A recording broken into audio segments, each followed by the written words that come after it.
കരയും കടലും ആകാശവും താണ്ടി മലപ്പുറത്തെ അമ്മമാരുടെ സ്വപ്നയാത്ര. മലപ്പുറം നഗരസഭയുടെ യാത്രകൾ അവസാനിക്കുന്നില്ല. SS മീഡിയ മലബാറിന്റെയും മലപ്പുറത്തിന്റെയും വാർത്തകളും വിശേഷങ്ങളും അറിയാൻ ഈ ചാനൽ ഇപ്പോൾ തന്നെ സബ്സ്ക്രൈബ് ചെയ്യുക. മലപ്പുറം നഗരസഭയിൽ യാത്രകൾ തുടരുകയാണ്. CDS 1 നേതൃത്വത്തിൽ സ്നേഹിത കോളിമ്പൽ ആശ്രയ അതിദരിദ്ര വിഭാഗങ്ങളിൽ ഉൾപ്പെട്ട ഓരോ വാർഡുകളിൽ നിന്നും തിരഞ്ഞെടുത്ത 14 അമ്മമാരാണ് ഇന്ന് ചൊവ്വാഴ്ച കോഴിക്കോട് നിന്ന് കൊച്ചിക്ക് വിമാനയാത്ര നടത്തിയത്. മലപ്പുറം മുനിസിപ്പാലിറ്റി പരിസരത്ത് നിന്ന് രാവിലെ 5:30 ആരംഭിച്ച യാത്രാ സംഘം കരിപ്പൂർ വിമാനത്താവളത്തിൽ നിന്നും രാവിലെ 9 വിമാനമാർഗം കൊച്ചിയിലേക്കാണ് പുറപ്പെട്ടത്.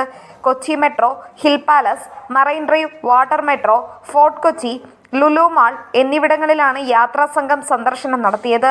ആകാശവും കരയും കടലുമെല്ലാം ഒരേ ദിവസം താണ്ടിക്കൊണ്ടായിരുന്നു മലപ്പുറത്തെ അമ്മമാരുടെ സ്വപ്ന പറക്കൽ.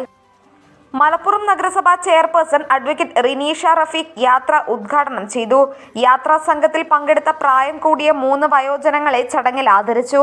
യാത്രാ സംഘത്തിലെ എല്ലാവരും യാത്ര പരമാവധി എൻജോയ് ചെയ്തുവെന്ന് പ്രതികരണങ്ങളിൽ നിന്നറിയാം.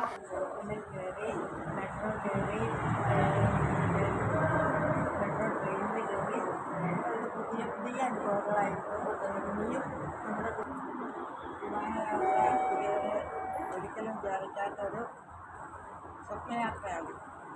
ഇനിയും ഇതുപോലെയുള്ള യാത്ര ഉണ്ടാവാൻ വേണ്ടി ദൈവത്തോട് പ്രാർത്ഥിക്കുകയാണ്. ഈ ഒരു യാത്രയോടുകൂടി ഞങ്ങൾ മെട്രോ കയറി ഞാനും പറയുന്നില്ല.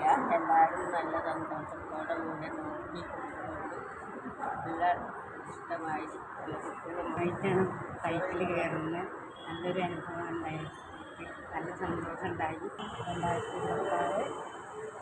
2026 മലപ്പുറം നഗരസഭ vice chairman Jithesh G Anil, standing committee ചെയർമാൻമാരായ Pari Abdul Majeed, Abida Ettuveettil, councillor Harshad CT, CDS president Anuja Devi, Maya KP, Nusrath തുടങ്ങിയവർ നേതൃത്വം നൽകി. വിവിധ സമ്മാന കൂപ്പണുകൾ കൊണ്ടും സ്പോൺസർഷിപ്പ് വഴിയുമാണ് യാത്രയ്ക്ക് ഫണ്ട് കണ്ടെത്തിയതെന്ന് സംഘാടകർ പറഞ്ഞു. Nandana Babu, SS news, Malappuram.